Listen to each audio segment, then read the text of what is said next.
Hi friends, అందరికీ welcome to Sridhar studies. Video చూస్తున్న ప్రతి ఒక్కరు వీడియోని లైక్ చేయండి. ఇంకా ఎవరైనా సబ్స్క్రైబ్ చేయకుంటే తప్పకుండా సబ్స్క్రైబ్ చేసుకోండి. ఈ వీడియోలో మీకు ఆల్రెడీ థంబ్నెయిల్ అనేది చూసే ఉంటారు. సో మనకు ఏంటి అనేది డీసెట్కి సంబంధించి మనకు ఎవరు ఎలిజిబిలిటీ ఉంటుంది, సో మనం ఏం చేయాలి ఏంటి అనేది మొత్తం ఈ వీడియోలో అయితే తెలుసుకుందాం. సో మీకు డౌట్స్ ఉన్నా కూడా కామెంట్ చేయండి. సో మీరు కామెంట్ చేసిన ప్రతి ఒక్కరికి రిప్లై అవ్వాలంటే ఖచ్చితంగా మీరు సబ్స్క్రైబ్ చేసుకొని వీడియోని లైక్ చేసి ఉండాలి. సో వారికి మాత్రమే మీ యొక్క కామెంట్స్ అనేవి నాకు డిస్ప్లే అవ్వడం జరుగుతుంది. అదేవిధంగా మీకు రిప్లై కూడా ఇవ్వడం అనేది జరుగుతుంది. ఇంకా మీకు ఏమైనా డౌట్స్ ఉన్నా కూడా మనకు డిస్క్రిప్షన్లో నంబర్ ఉంటుంది. సో దాన్ని మీరు మెసేజ్ చేసి నంబర్ సేవ్ చేసుకుని నాకు మెసేజ్ చేయండి. సో మీకు ఏమైనా అప్డేట్స్ ఉన్నా కూడా నేను మీకు అందిస్తాను. ఓకే, ఇవాల్టి వీడియోలో మనకు డీసెట్కి సంబంధించి ఎవరు అర్హులు ఏంటి, అనర్హులు ఎవరు అనేటువంటి విషయాలు ఈ వీడియోలో అయితే తెలుసుకుందాం. సో మనకి ఇక్కడ ఎలిజిబిలిటీ క్రైటీరియా ఫర్ అడ్మిషన్ కనుక మనం చూసుకున్నట్లయితే, సో క్యాండిడేట్స్ అనేది కంపల్సరీ మనకు ఇండియాలో చెంది ఉండాలి, అంటే భారతదేశానికి చెందిన వారే ఉండాలి. సో అందరూ మనకు చెందిన వారు ఉంటారు, ఇబ్బంది ఏం లేదు. ఇంకా మనకు క్యాండిడేట్స్ ఖచ్చితంగా మనకు డీసెట్లో మంచి ర్యాంక్ అనేది సాధించి ఉండాలి. సో మనకి ఇక్కడ ఏదైనా మనం ట్రైనింగ్ చేయాలంటే కనుక సో ఖచ్చితంగా మనకు ఈ ఓసీ అండ్ బీసీ కమ్యూనిటీకి సంబంధించి 50% మార్కులతో పాస్ అయి ఉండాలి. ఇక మనకు ఎస్సీ ఎస్టీ వాళ్ళు, అదేవిధంగా ఫిజికల్ క్యాండిడేట్స్ ఎవరైతే ఉంటారో సో వాళ్ళైతే కనుక 45% మార్కులతో పాస్ అయితే ఉండాలి. ఇక మనకు నెక్స్ట్ ఎడ్యుకేషన్ క్వాలిఫికేషన్ కనుక మనం చూసుకున్నట్లయితే candidate should have pass in appear for the intermediate examination. So inter అనేది దీనికి క్వాలిఫికేషన్ ఉంటుంది. ఇంటర్ తర్వాత మీరు ఏ కోర్స్ చేసి ఉన్నా కూడా సో దీన్ని రాయడానికి అనేది అర్హులు అనమాట.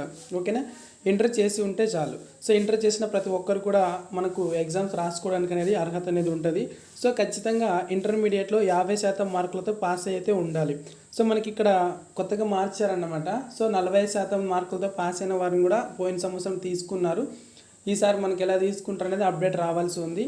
సో ఇంతకుముందు అయితే మనకు తీసుకోవడం అనేది జరిగింది. సో పర్సెంటేజ్ అనేది తగ్గించారు. సో గమనించాలి, ఇంతకుముందు మనకు పర్సెంటేజ్ తగ్గించారు కావున మనకు ఆ విధంగా ఏమైనా తీసుకుంటారా ఏంటి అనేది మనం ఈసారి చూడాలి. ఓకే, ఈ విధంగా మనకు ఇంటర్మీడియట్లో 50% మార్కులు అనేవి ఉండాలి. సో మార్కులు ఉన్న ప్రతి ఒక్కరు కూడా దీనికి సంబంధించి ఎలిజిబిలిటీ అనేది ఉంటుంది. ఇక మనకు ఖచ్చితంగా 18 సంవత్సరాలు నిండి అయితే ఉండాలి. ఇక దీనికి సంబంధించి అడ్మిషన్ ప్రాసెస్ అనేది మనకి ఎలా తీసుకుంటారు ఏంటి అనేది కనుక మనం చూసుకున్నట్లయితే మీకు వచ్చిన ర్యాంక్ ఆధారంగా మనకు తీసుకోవడం అనేది జరుగుతుంది. సో కంపల్సరీ ఇంటర్మీడియట్ అయితే పాస్ అయి ఉండాలి. ఓపెన్లో అయినా ఓకే, రెగ్యులర్ అయినా ఓకే, ఇంటర్మీడియట్ పాస్ అయి ఉంటే సరిపోతుంది. ఇక మనకు నెక్స్ట్ ఏంటంటే సో ఇంకా మనకు ఎలిజిబిలిటీ లేని వాళ్ళ లిస్ట్ కనుక చూసుకున్నట్లయితే ఎవరైతే మనకు వొకేషనల్ కోర్స్ చేసి ఉంటారో సో వాళ్ళందరూ కూడా ఈ కోర్స్ చేయడానికి అయితే అనర్హులు అనమాట. సో ఖచ్చితంగా మనకు ఇంటర్మీడియట్లో వేరే గ్రూప్ సబ్జెక్ట్కి సంబంధించి కోర్సులు అనేది చేసి ఉండాలి. ఇక ఎవరైతే మనకు ఈ వొకేషనల్ కోర్సులు ఏవైతే ఉంటాయో వాటిని చేసి ఉంటారో సో వాళ్ళందరూ కూడా దీన్ని రాసుకోవడానికి అనర్హులు.